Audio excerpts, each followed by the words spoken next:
Chelsea won, Liverpool won. It's just finished at Stamford Bridge. Mark Donaldson alongside the former Liverpool defender Stevie Nicol. Stevie, nice easy one to start with. Was that a fair result overall? Yes, I think by the end of the game you'd have to say it was. I felt at half-time that Liverpool, had they taken some opportunities they had in the first half, I thought they shaded it and could have been ahead. But the second half was a bit of a stalemate. Chelsea were the better side in the second half, but really didn't create an awful lot. And both sides, to me, at the end, looked a little tired, which surprised me. I think physically both of them looked as though they had just come out of pre-season. So in the end, both sides will be happy with the point. But I don't think Klopp will be happy the way Liverpool played, particularly second half. Yeah, Chelsea had the better of the second half. We'll get to that in all good time. But from a Liverpool perspective, Mo Salah hits the bar, then puts a through ball for Luis Diaz to open the scoring. And then they're nearly 2 up, but denied by the offside after a VAR check. At that stage, Chelsea hadn't even managed to get a foothold in the game, and it looked like it could be a case of how many did Liverpool want to score today? Yeah, well, they started well, and going forward, they looked sharp. You know, initially, Gakpo coming from the middle of the park looked as though it was going to work, just because they were better with the ball in the first half. And I guess that's probably why the second half was so disappointing. The fact that in the first half, there was a lot of coulda, woulda, shoulda. You know, maybe they could have had 2 or 3. But at the end of the day, with the second half performance, not even close to looking as though they were going to. Listen, at one stage, they didn't look as though they were going to get the ball back.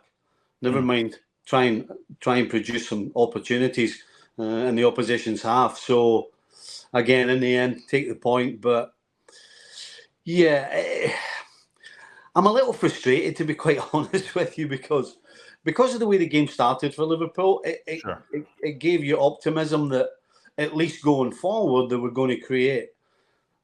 I guess the positive would be the second half defensive performance where they didn't give a lot. Alisson made one good save from in the second half at the end of it. But yeah, I'm really frustrated, and I'm really frustrated with the penalty kick. I absolutely can tell you, I have no idea anymore what is or is not a penalty kick. I mean, I hear all this nonsense about, well, his hand was by his side. Well, his arm was by his side. Well, his arm might have been by his side, but his hand was over here. Now, unless I'm forgetting something, that's a handball, and the ball's going towards the goal as well, which makes it twice as bad. So, to tell me that's not a penalty kick, I officially will tell you, I do not anymore know what a handball and penalty box is.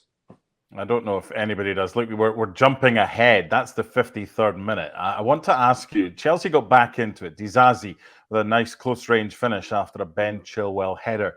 Did you notice anything that Pochettino had done, maybe in midfield or whatever, that changed things in Chelsea's favour after the first half hour and led to them getting the equalising goal?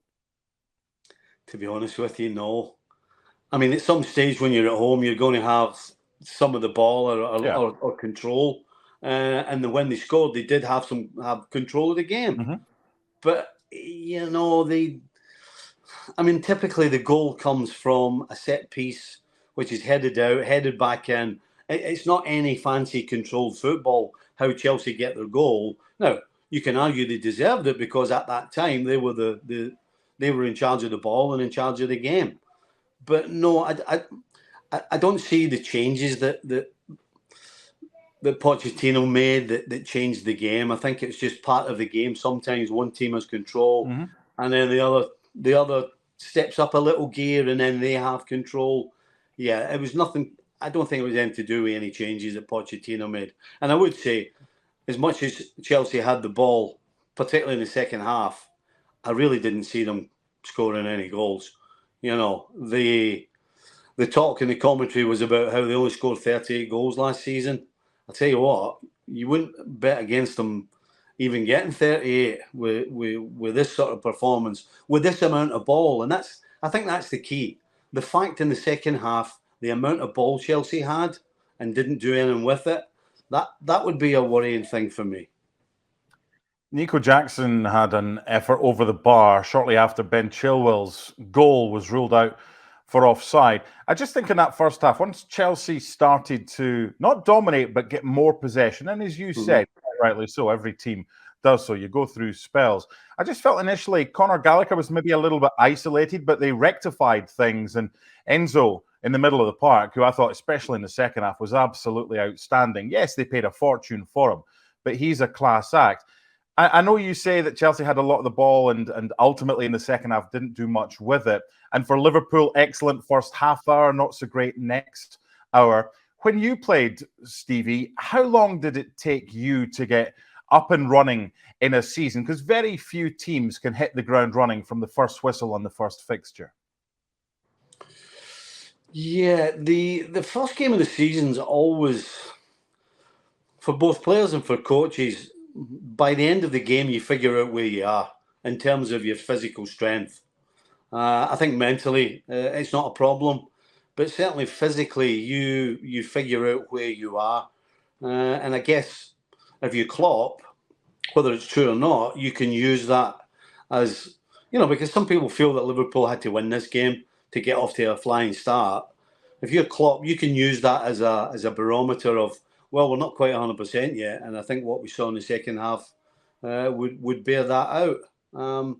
But to be honest, I think the difference in the second half for Chelsea was that they didn't give the ball away so cheaply. And I think maybe that's why Liverpool looked a lot more dangerous, because Chelsea were giving them the ball cheaply in horrible areas, and Liverpool were getting the opportunity to get after that back line. So I think the second half was all about Chelsea not coughing the ball up for Liverpool, whilst talking about Liverpool physically didn't look as though they could go and win the ball back for themselves. So I think that's probably why we got a little bit of a stalemate in the second half. Chelsea not giving it away, Liverpool not having the legs to go and close it as quickly, certainly as they did in the first half.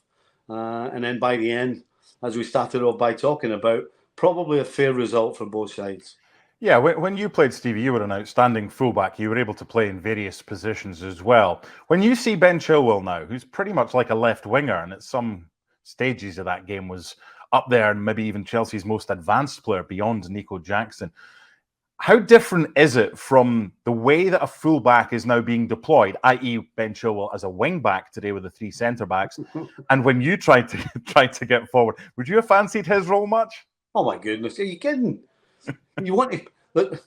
You ask anybody, never mind a fullback, what part of the field do you want to play in? Forward.